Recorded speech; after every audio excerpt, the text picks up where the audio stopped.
Hola, bienvenidos a este tu canal cristiano Biblia y Evangelio. Aquí te edificarás con estudios bíblicos, oraciones y reflexiones bíblicas que serán de gran bendición a tu vida. Así que anímate, dale like o me gusta, comparte y suscríbete a nuestro canal. Dios te bendiga. Vamos a dar comienzo, en esta noche al estudio bíblico. Busque su Biblia. Vamos a ubicarnos, amados, en el Evangelio según Lucas, capítulo 11, versículos 14 al 23. Vamos a estar en esta noche, el estudio bajo el tema será el reino de Dios en acción, Cristo obrando con poder. Amén. Así que yo voy a pedir algún voluntario en esta noche. Lo que vamos a hacer es que primeramente vamos a leer todo el texto y luego vamos a ir verso a verso. Amén. Algún voluntario o voluntaria que quiera dar lectura. Lucas capítulo 11, versos 14 a 23. Fuerte, ¿verdad? Claro, que podamos escucharlo. ¿Alguien que lo quiera leer? Vamos a ver quién. José, vamos a ver. Estaba Jesús echando fuera un demonio que era mudo. Y aconteció que salido el demonio, el mudo habló, y la gente se maravilló. Pero algunos de ellos decían: por Belzebú, príncipe de los demonios, echa fuera los demonios. Otros, para tentarle, le pedían señal del cielo.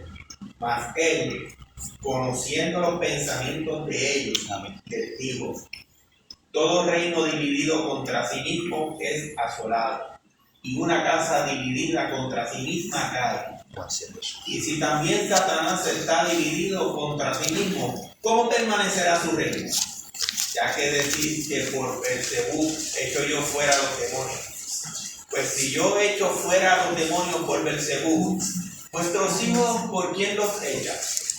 Por tanto, ellos serán vuestros jueces. Mas si por el dedo de Dios echo yo fuera los demonios, ciertamente el reino de Dios ha llegado a vosotros. Cuando el hombre fuerte, armado, guarda las palabras, en paz está lo que posee. Pero cuando viene otro más fuerte que él y le vence, le quita todas sus armas en que confiaba y reparte el botín. El que no es conmigo, contra mí es. El que conmigo no recoge, desparrama. Amén.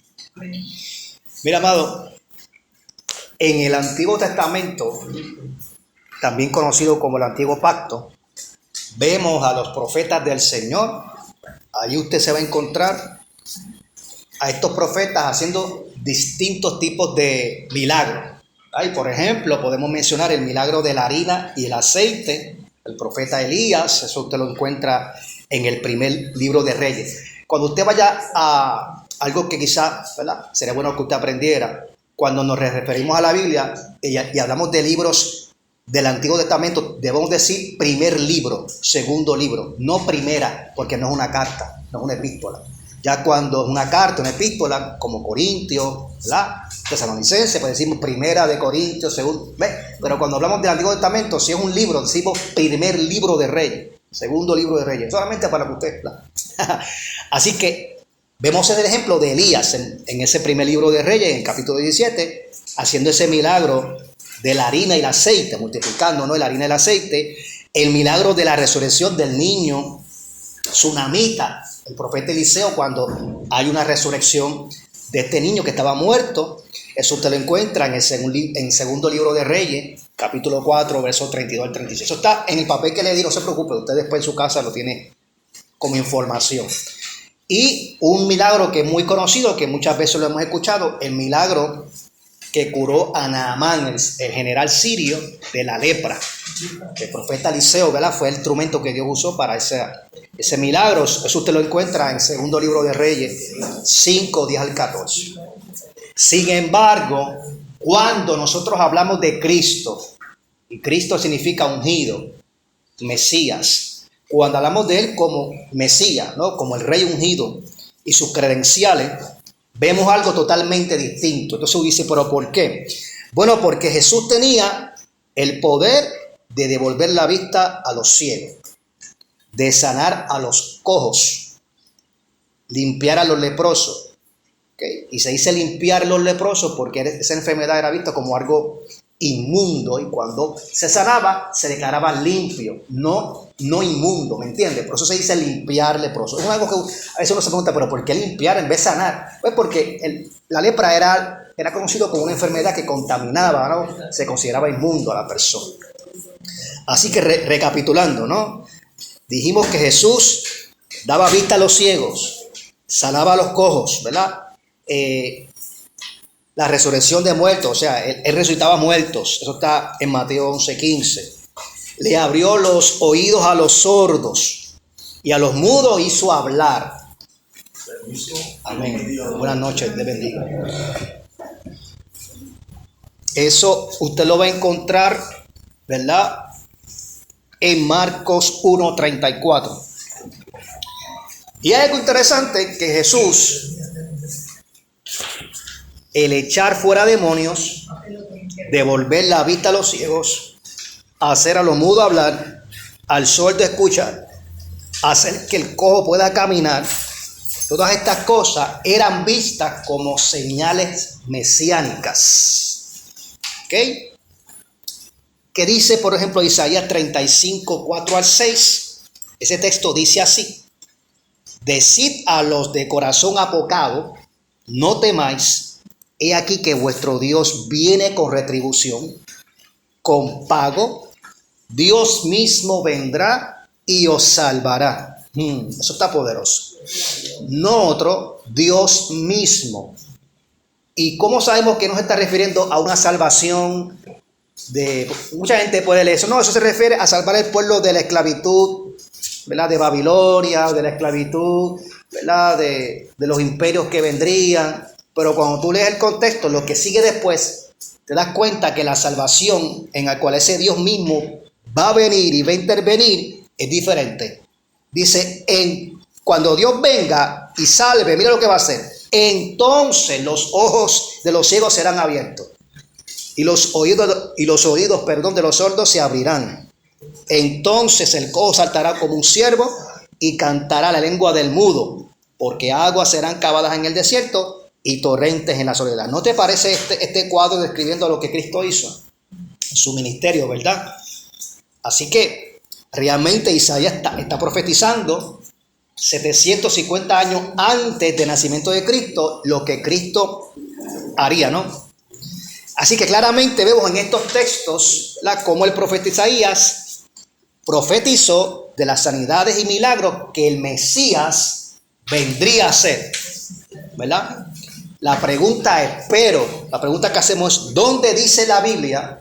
Porque aquí vimos que habla de sanidades, de sanar al cojo, que el mudo pueda hablar, etcétera. Pero ¿dónde dice la Biblia que el Mesías vendría a echar fuera demonios? Mucha gente, muchos judaizantes, estos que niegan a Cristo, y ¿dónde dice la Biblia que el Mesías vendría a hacer esas cosas? Una pregunta válida, ¿dónde dice la Biblia que el Mesías vendría a echar fuera demonios? Porque es algo importante, porque Jesús se caracterizó en parte por esa acción, ¿verdad? Vaya conmigo y busque Isaías 42:7, si tiene su Biblia. Vamos ahí, está en el papel, pero no quiero que vea el papel, quiero que se enfoque en la escritura. Isaías 42:7. Alguien que lo quiera leer. Para que abras los ojos de los ciegos, para que saques de la cárcel a los presos y de casas de prisión a los que moran en tinieblas. Mira, amado, ese capítulo 42, cuando usted lo lee, el contexto es que está hablando del siervo escogido. El siervo escogido de Jehová, el Mesías sufriente. Ese capítulo 42, el profeta está describiendo al Mesías, a Cristo. ¿Ok? Y dice que ese Mesías Dios lo iba a poner como pacto para el pueblo de Israel y como luz y salvación para nosotros los gentiles. Así que desde antemano ya Dios había un plan para nosotros, aunque no somos judíos. Así que interesante que usted resalte eso. Muchas veces, no, ustedes los gentiles no están incluidos en el pacto. La Biblia dice que Dios dio el pacto, o sea, a su pueblo, al Mesías como pacto para el pueblo, pero luz y salvación para nosotros, los gentiles. Así que estamos incluidos en esa salvación. Amén. Mira, amado, ese capítulo 42, yo le pregunto, ¿Jesús sacó a alguien de la cárcel cuando vino en su ministerio? Físicamente, ¿sacó a Juan el Bautista cuando fue entregado a la cárcel por Herodes? ¿Verdad que no? No sabemos que no fue así. O sea, él no sacó a nadie de la cárcel. ¿A qué se refiere el texto, verdad? Pues mire, podemos decir que cuando habla de sacar de la cárcel a los presos y a casas de prisión, a los que moran en tinieblas, toda persona que está atada en su pecado y que está atada en una vida espiritual en oscuridad, se refiere a personas que están obviamente presionadas, atormentadas o inclusive endemoniadas. ¿Cómo se siente una persona que está atormentada por un demonio? Vamos a ver. ¿No se siente presa? ¿No se siente atada? ¿No se siente que no puede ser libre? ¿No se siente ahogado, asfixiado? Quiere ser libre, quiere salir de esa condición y no puede.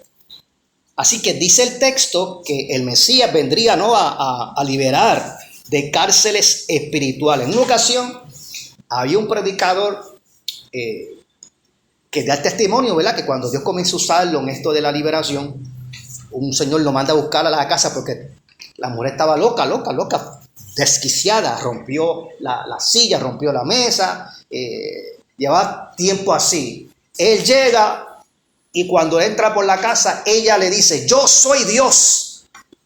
Y a los pastores que vinieron no pudieron conmigo y a ti te voy a matar. A ti te voy a tumbar la cabeza. Y él se arrodilla y comienza a orar: Padre, en el nombre de Jesús, toma el control, La cuestión fue que el Señor la liberó. El Señor la liberó. Y cuando despierta de ese trance, ella dice: yo estaba en una cárcel. Ella, su alma, el espíritu inmundo, la tomó y su alma estaba en otro lugar. O sea, ella estaba literalmente presa. Ella veía cómo actuaba y todo eso, pero ella no tenía control sobre su cuerpo. Ella decía: yo estaba presa en un lugar.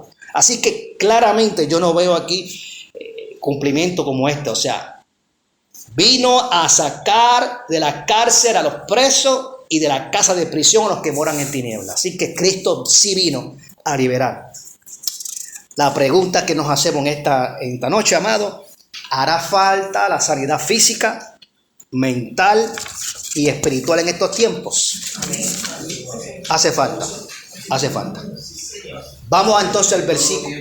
Vamos al versículo 14 y vamos a ir ahora al texto Lucas 11, 14, 23. Vamos a ir verso a verso. En ese versículo 14 dice: había un demonio que era mudo. Sin embargo, recuerde que las historias bíblicas se conectan. O sea, lo que dice Mateo también lo dice Marcos. De hecho, esta historia, este relato bíblico está en Mateo 12, 22 al 30, en Marcos 3, 20 a 27.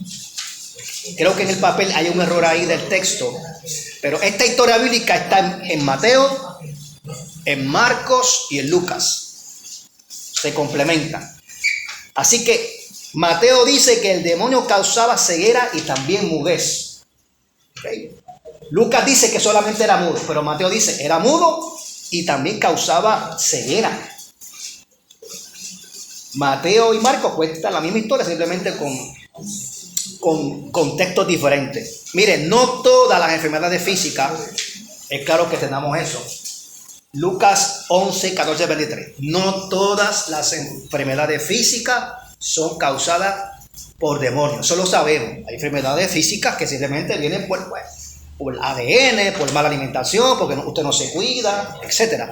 Pero hay casos, porque yo sé y los hay, me consta que sí hay casos de que espíritus inmundos pueden causar enfermedades en el cuerpo. Cáncer, diabetes, tiroides, ataques del corazón, muertes prematuras, lo hacen.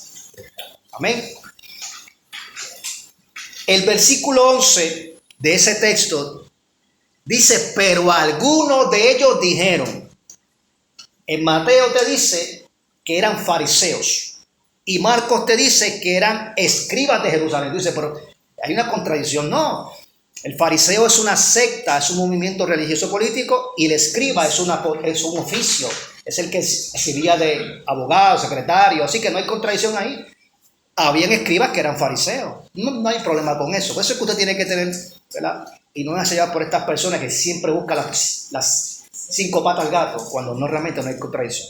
Lo importante de aquí es resaltar que aquí, aunque el texto dice, ellos dijeron, cuando lees el texto, te dice que Jesús, conociendo sus pensamientos, ellos no lo dijeron verbalmente, ellos lo dijeron en su mente, ¿verdad?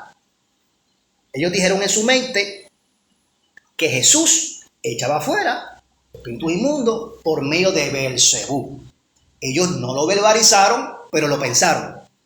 Y aquí hay algo poderoso observado en ese texto, porque te dice que Jesús, conociendo sus pensamientos, ahora yo te pregunto, ¿quién puede conocer nuestros pensamientos si no es Dios? Entonces eso es un texto que afirma la deidad de Cristo, ¿verdad? Y que muestra que Jesús era Dios hecho carne, porque yo no sé, pero nadie puede conocer mis pensamientos, a no ser que sea Dios. Y aunque esos religiosos no lo verbalizaron, lo pensaron, Jesús conoció sus pensamientos. Amén. Así que, importante resaltar eso. Aquí ese texto muestra que Jesús conoce nuestros pensamientos. Los líderes religiosos acusaron en su mente, aunque no lo dijeron, pero sí acusaron a Jesús de echar fuera este demonio mudo, este demonio que causaba ceguera, supuestamente por medio de Beelzebú, ¿verdad? ¿Quién era Beelzebú? Qué nombre más interesante, ¿no? Pues mire, algunos eruditos creen que su nombre original era Baal-Zebul, que significa señor elevado o príncipe, ¿verdad? Baal-Zebub, con Z y con B al final, Baal-Zebub, eso está en el papel, tranquilo, usted lo va a tener después. Era otro falso dios cuyo templo estaba en la ciudad de Ecrón. Era un dios filisteo, ya que se creía que este Dios en letra minúscula, tenía el poder de la profecía, que tenía poderes sobrenaturales y que tenía como misterio, como, tú sabes, revelaba cosas y que podía sanar.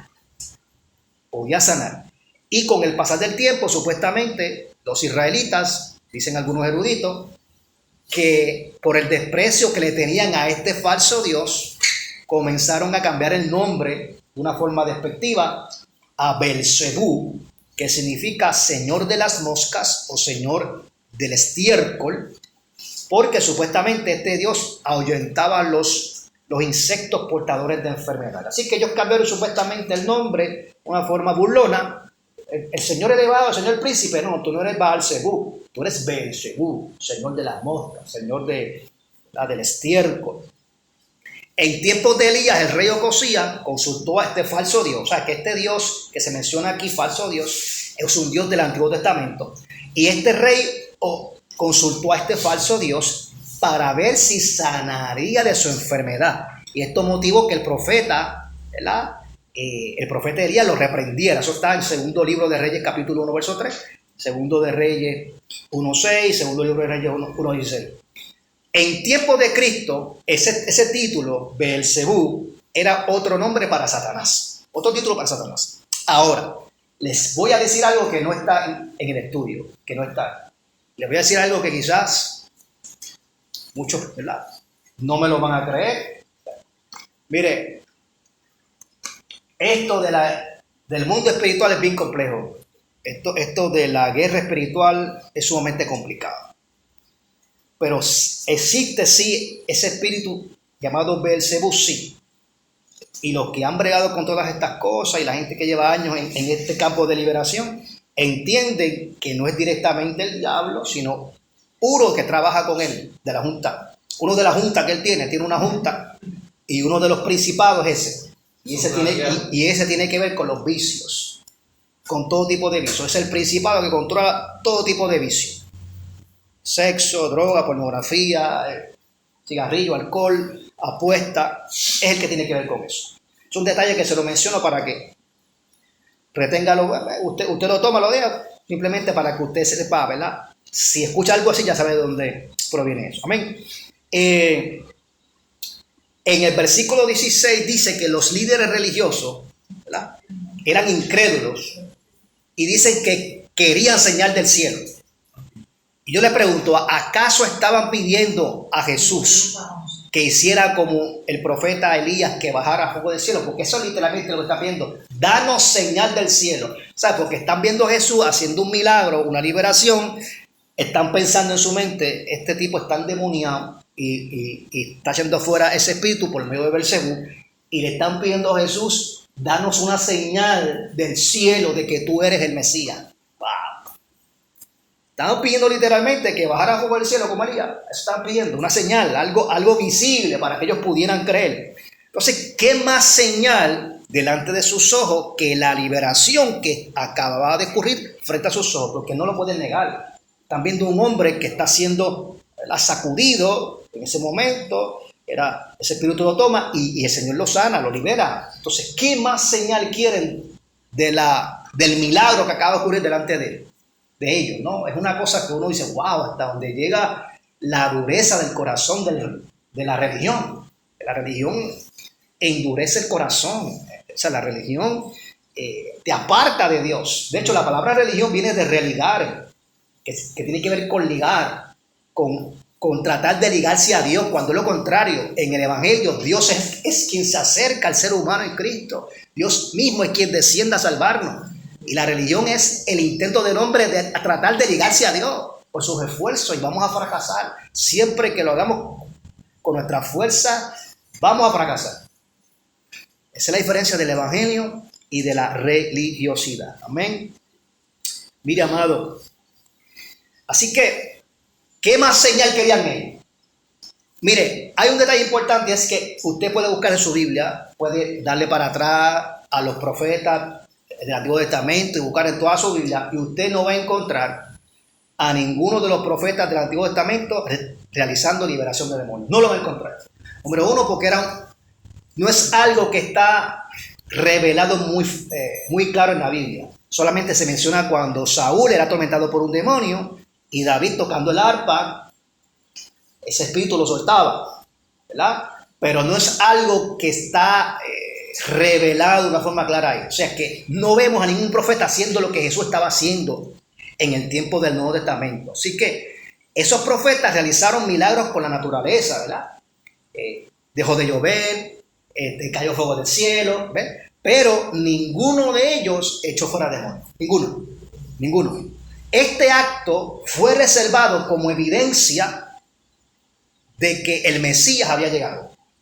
Esa es una distintiva de Cristo, de su credencial como el Mesías, la expulsión de espíritus inmundos. Amén.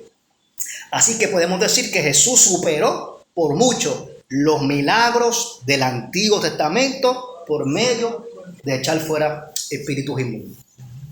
En esos versículos 17 al 19, ustedes tienen ahí tiene la Biblia abierta, ¿verdad que sí? Sí. Ok. ¿Quién lo quiere leer?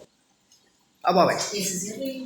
Del 17 al 19, ¿quién lo quiere leer? Mas él, conociendo los pensamientos de ellos, les dijo: todo reino dividido contra sí mismo es asolado, y una casa dividida contra sí misma cae. Y si también Satanás está dividido contra sí mismo, ¿cómo permanecerá su reino? Ya que decís que por Beelzebub hecho yo fuera los demonios. Pues si yo echo fuera los demonios por Beelzebub, vuestros hijos, ¿por quién los echan? Por tanto, ellos serán vuestros jueces. Mira, amado, el enemigo de las almas, que el Señor reprenda, tiene un reino. De eso no hay duda. La Biblia le llama el príncipe de la potestad del aire, el Dios de este siglo. Tiene un reino. De eso no hay duda. Y está bien organizado, bien estructurado, tiene su junta, como lo dije ahorita, tiene su junta, tiene su directiva, tiene sus principados, potestades, tiene sus demonios de menor rango. O sea, está bien organizado. Él no se divide, él no es un tonto. Entonces, su misión es robar, matar y destruir. Juan 10:10 lo dice. El ladrón no viene sino para hurtar, matar y destruir. Amén. Por eso Jesús muestra que la lógica de estos religiosos es errónea. Porque si él echa fuera demonios por medio de Satanás, entonces Satanás está luchando contra él mismo. Entonces su reino se divide, no permanece. Eso no tiene sentido. Mira la lógica que Jesús, ¿verdad?, quiere hacerle ver a estos religiosos de que no tiene ningún sentido lo que ellos están diciendo. Y me da un poquito de risa porque ese versículo 19, él les hace una pregunta, ¿verdad? Y si yo lo he hecho fuera por medio de Beelzebú, según ustedes dicen, ¿verdad? Entonces, sus hijos, vuestros hijos, ¿por quiénes nos echan? ¿Qué significa esto? Mire, es una pregunta sarcástica, ¿verdad? Porque en aquel tiempo existían sí algunos exorcistas ambulantes, existían. Ellos por medio de ritos, oraciones raras. De hecho, hay un libro que muy mencionado, es un libro del periodo intertestamentario, tiene que ver con Salomón, tiene que ver con unas cuestiones ahí raras. Ellos invocaban el nombre de Salomón, invocaban los nombres de Dios, invocaban hasta el nombre de Moisés, de Josué. Bueno, eso era un revolú. A todo aquel que encontraran una figura, ¿verdad?, pues mencionaban el nombre. En el nombre de fulano, en el nombre de fulano, parece, ¿verdad?, igual que en la iglesia tradicional. En el nombre de fulano, en el nombre de fulano, no. ¿Verdad? Habían exorcistas ambulantes, sí, existían, ¿verdad?, pero no tenían éxito. Por dinero. Muchas veces lo hacían por dinero, claro que sí. Y ejemplo de eso usted lo encuentra en Hechos capítulo 19, versículos 13 al 20. Unos exorcistas ambulantes, hijos de un tal Exeba, un líder sacerdote, dice que eran 7 muchachos que se pusieron a reprender un demonio de una persona y decían: en el nombre de Jesús que predica Pablo. Ay, Dios mío. Y el demonio dice: a Pablo conozco, a Jesús conozco, pero ustedes ¿quiénes son? Y dice la Biblia que el demonio acabó con ellos, o sea, los golpeó y salieron desnudos, avergonzados. Porque no es invocar el nombre de Jesús lo que tiene poder. Es que tú tienes que tener una relación personal con aquel a quien tú estás invocando. Porque si yo no tengo una relación personal con aquel a quien estoy invocando, de nada me sirve el nombre de Jesús. ¿Me sigue? Así que sí existían exorcistas ambulantes, pero no tenían éxito. Entonces Jesús está demostrando que esos exorcistas no tenían el poder de Dios ni el respaldo de Dios, porque ellos mismos estaban bajo la influencia de ese Beelzebú. No tenían el respaldo de Dios.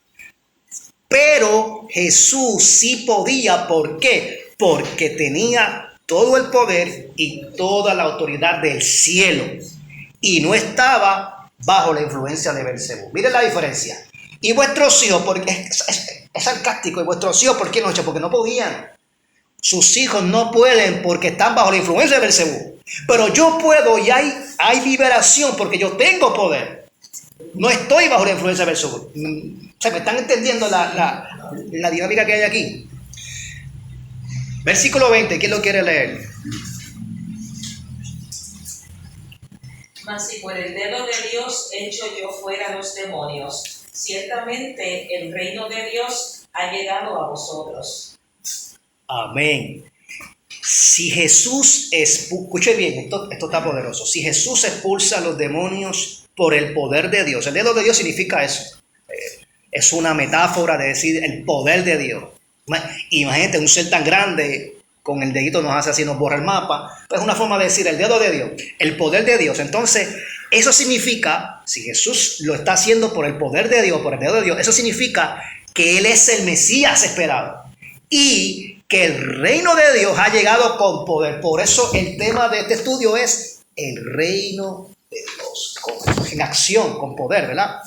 Así que significa que Él es el Mesías esperado, que el reino de Dios ha llegado con poder. ¿Por qué? Vamos a ver por qué usted cree que yo digo esto. Porque, escuche bien, no es posible, escuche bien, que se manifieste con poder el reino de Dios a menos que se desplace el reino de las tinieblas. Cuando se expulsan los demonios, se está demostrando que un reino mucho más fuerte ha llegado para establecerse. Voy a repetir porque esto me voló la cabeza. Voy a repetirlo. No es posible que se manifieste el reino de Dios con poder a menos que se desplace el reino de las tinieblas. Cuando se expulsan los demonios, se está demostrando que un reino mucho más fuerte ha llegado para establecerse. Por eso los profetas del Antiguo Testamento no podían hacer eso. No podían. No había nadie con la autoridad suficiente para hacerlo, para desplazar ese reino. Solamente el verdadero Mesías, Cristo. Cuando los líderes religiosos rechazaron a Jesús, aún viendo todas las señales que él hacía, los milagros, las maravillas, estaban negando la llegada del reino de Dios a sus vidas. Patapum. Estaban cerrando la puerta al reino. ¿Verdad? Poderoso. Versículos 21 al 22. ¿Quién lo quiere leer? Si alguien quiere comentar, ¿verdad? Antes de seguir, si alguien quiere añadir algo, pastora Cosme, si usted quiere decir algo, Mary, ¿verdad? ¿Quieren comentar? Usted levanta su mano y por favor no quiero, ¿verdad?, que sea un monólogo tampoco. Yo me estoy gozando. Amén. Amén. Cuando el hombre fuerte, armado, guarda su palacio, en paz está lo que posee. Pero cuando viene otro más fuerte que él y le vence, le quita todas sus armas en que confiaba y reparte el botín. ¿Quién es ese hombre armado? Según el contexto que estamos leyendo, ¿quién es ese hombre armado fuerte que está en el palacio? ¿Quién es? Es una parábola, ¿verdad? Una forma de ilustrar. ¿Quién usted cree que es en esta? Vamos a ver, porque Jesús está hablando, ¿verdad? ¿Quién usted cree que es ese hombre fuerte armado que está en el palacio? Y que está bien seguro en el palacio y cree que nadie lo puede destruir y cree que está... ¿Quién es ese? Vamos a ver. Amén. Así mismo, hermano. Ese es Satanás. Amén. Los que eran poseídos, ¿verdad?, por demonios estaban bajo su dominio. Ahí viene a mi mente el caso del Gadareno, el caso del hombre. Eso está en Marcos, el primer capítulo. Jesús comenzando su ministerio, un hombre en la sinagoga se manifestó. ¿Quién eres, Jesús? ¿Has venido? O sea, vemos todos esos casos de estas personas ahí. Y los que estaban bajo esa posesión o ese control de la oscuridad son esas personas que están en ese palacio. Él tiene ese botín ahí asegurado. El enemigo tenía esas almas ahí. Y muy seguro, a mí nadie me va a tumbar de aquí. No ha venido nadie que pueda todavía conmigo. Bueno, imagínate quién va a poder. Si todos hemos heredado una naturaleza caída de Adán. ¿Claro? Entonces vino Jesús, sin pecado, puro, santo, el alto y el sublime. Hebreos dice que Él es más sublime que los cielos. Amén. Y está hablando de Cristo. ¿Okay? Vino Jesús. Ay, Dios mío. Vino Jesús. ¿Y qué dice el Señor? Lo venció. El enemigo estaba en paz. A mí nadie me puede quitar, ¿verdad? Entonces vino el Señor, que era más fuerte que él, y lo venció. Le quitó todas sus almas y repartió el botín. Esas almas que estaban atadas fueron libres. El caso de María Magdalena, que aunque la Biblia no relata el suceso en sí, no recuerdo en qué evangelio, si es Lucas, no recuerdo bien, que dice que sí el Señor echó 7 espíritus de ella. 7 espíritus, ¿verdad? Pero no recuerdo en qué evangelio que lo dice. Pero sí, así, todas esas almas que estaban como oprimidas en ese palacio del enemigo, pues cuando Cristo viene y lo derrota en su campo, demostrando que el reino de Dios ha llegado con poder, es algo poderoso, algo poderoso. Ese versículo 23, ¿qué dice? Vamos a ver quién lo quiere leer. El que no es conmigo, contra mí es. Y el que conmigo no recoge, desparrama. ¿Qué tú entiendes por eso, Nelson? El que no está con el Señor, eso es fácil. El que no hace la obra que Él, ¿verdad? Y la bendición de Él, no. Hay que aliarse con el Señor. El que conmigo no recoge, desparrama. Santo, aleluya. Va fuerte. Aquí hay algo que tiene que ver con la neutralidad. Ay, Dios mío. Esto va a sonar fuerte, pero así como el Señor me lo dio, sí. O somos de Cristo o estamos en el palacio del diablo. Recuerden el palacio que mencionó Jesús. tiene el botín ahí. O sea, no hay neutralidad. No hay término medio aquí. Cuando hablamos de Cristo y su persona, no puede haber neutralidad. Quien no está por Cristo está en contra de él. Eso es así. Aunque usted dice, no, Josué, lo que pasa es que hay que ser, tú sabes, no puede ser tan duro, no puede ser tan radical o tan fundamentalista, porque tú sabes que las cosas... Pero Jesús dice, el que no está conmigo, el que conmigo no recoge la esparrama, hace un reguero, no está conmigo. O sea, en esta área de la liberación, ¿verdad?, que Jesús estaba haciendo esos milagros, Jesús dice, yo vine a liberar, yo vine a sanar, yo vine a cumplir las profecías mesiánicas, yo soy el Mesías, yo vengo a traer el reino de Dios, a manifestar el reino de Dios. Y si ustedes no están conmigo, ustedes están desparramando.